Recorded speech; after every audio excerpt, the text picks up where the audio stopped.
The SRS system in Singapore can be a great tool for foreigners to save for their retirement in a tax-efficient manner while living and working in Singapore. Hi there, Jared Brown here, Australian expat financial planner. Today we are diving into the SRS system, how it works, how you can go about opening an SRS account, what that money can be invested in, and some of the tips and traps that you need to be aware of as an expat in Singapore. Let's dive right in.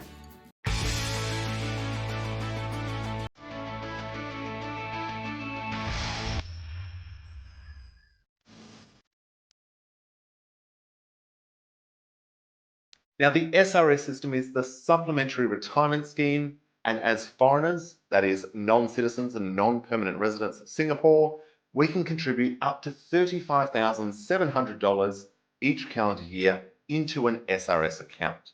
Now, if you are a Singaporean citizen or permanent resident, that limit is $15,300 into an SRS account.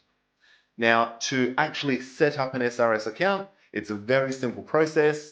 You go into or set up with your local bank, UOB, OCBC, or DBS POSB, and set up your SRS account.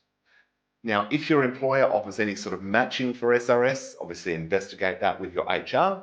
That could be a great way to boost your retirement savings as well. Now, if they don't, you can consider whether you make monthly contributions or annual or any frequency you like up to that annual limit. You may decide that once a year, you're simply going to contribute that $35,700. Now, what happens with the money once it actually goes into your SRS? This is where you need to be very careful that this money doesn't simply sit in cash and go backwards for you. We've got inflation rates of between 5 and 7%, and if that money is just sitting in cash doing absolutely nothing, we are going backwards at a rate of knots. So you need to have an investment plan for that SRS money as well, and make sure that those investments are aligned to your risk profile, they're well diversified, and they suit your own goals.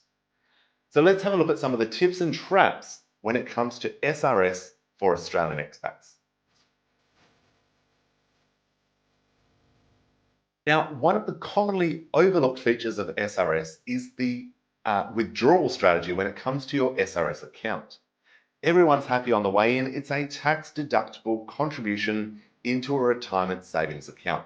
Each dollar that we contribute is able to be claimed as a tax deduction up to that annual limit. Great news, right?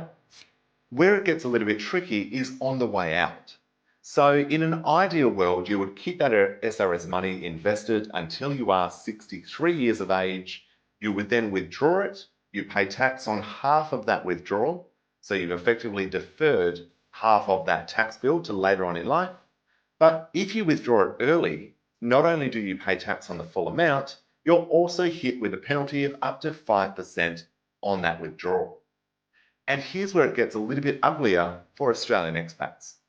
If you return to Australia with an SRS account, then that SRS money is also taxable with the Australian Tax Office. So not only do you get the fun and joy of paying tax in Australia on your Singapore SRS account, you then need to obviously calculate the taxable gains, you need to report any currency gains or losses that have accumulated, and you need to pay tax with non-SRS money, because you can't simply tap into your SRS to pay a bill to the Australian Tax Office. So what is the message here? Well, A, tread with caution when it comes to SRS. Make sure you have a plan and it aligns or lines up with your plans to return to Australia. Number two, make sure you've got a plan to invest it. Don't simply leave it in cash. That is lazy money doing nothing for you. And number three, make sure that you consider the tax treatment of any withdrawals based on your future country of residence. I hope that's helpful. Drop me a note with any questions you've got about SRS or even future topics you'd like to see. Thank you for tuning in and see you next time.